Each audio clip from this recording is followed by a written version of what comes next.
মণিপুরের মধ্যে ওবিসি হলো খালি বড় কথা আছে, কিন্তু পদের নাম নাই। জাতের মধ্যে বড়, পদের মধ্যে জিরো আছে কি না আছে? কোথায় তো কোনটা পায় কি না পায়? কংগ্রেস আমলে কি ছিল না আপনাকে? এখন ওয়ার্ড নম্বর 32 কবিতা সিনহা যে এখন আমরা আম্বিকাপুর জিপিতে এখন আমরা কংগ্রেসে যদি টিকিট পাই, আমরা ভোট দিবে কি না দিবে আপনার উপরে।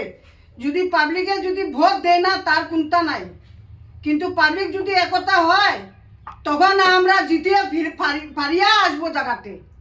আর এখন বর্তমানে চলে তো নোংরা, মানে বিজেপি নোংরা মানে রাজনীতি করছে। যেমন ধরো ধরম লইয়া, করম লইয়া, জাত লইয়া, পাট লইয়া, সারা আস্থা আপনার তো নেতা সব জানা আছে, এগুলো কোয়া বেশি দরকার নাই।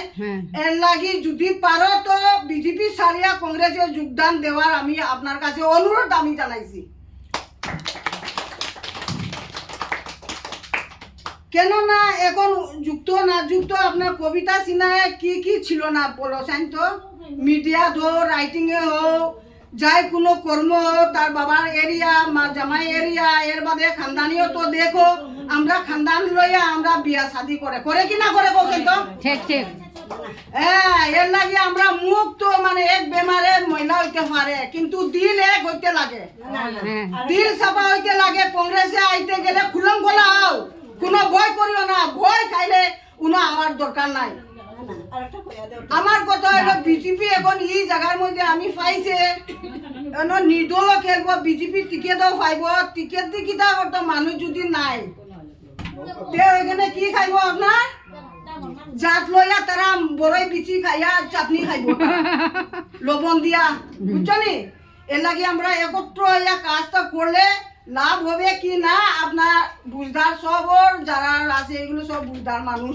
আমি বুঝাইতে লাগতো না। পুরানা কংগ্রেস এগুলো, এই যে দিদি যে এগুলো পুরানা কংগ্রেস এখন মানে সন্তোষ মনের আমল তাকি ছিল, এমন বয়স গেছে না, এমন পাকা চুল আইছে না, সব কিছু বুঝার বাদে হে এখন পাকা চুল আইছে। জানিয়া বুঝিয়া এই জায়গাতে হে পার আছে তো কংগ্রেস জিততো এখন। কংগ্রেসের মানুষ সব আমরা আইছে, কংগ্রেস জিতবো এটা। এর বাদে যখন আমরা টিকিট পাইবো, আমরা মহিলা কংগ্রেস ও ওবিসি ও জেনের আমরা এখানে নূরের আমরা জেলা পরিষদ দাঁড়াইছে, তখন আপনার জেলা পরিষদ আপনারে টিকিট দেওয়াইছে। এর বাদে ভোট দিয়া তো নূরে জিতাইছো কিনা? জিতাইছো। কে দিয়া জিতাইছো? পাবলিক দিয়া। তো এই পাবলিকটা আজকে আমরা কবিতা সিনহার কাছে যদি ভোটটা দেই, জিতবো কিনা? জিতবো 100%, 99% জিতবো। ওইটা আমি আপনার কাছে অনুরোধ, এই জায়গাতে আমরা যে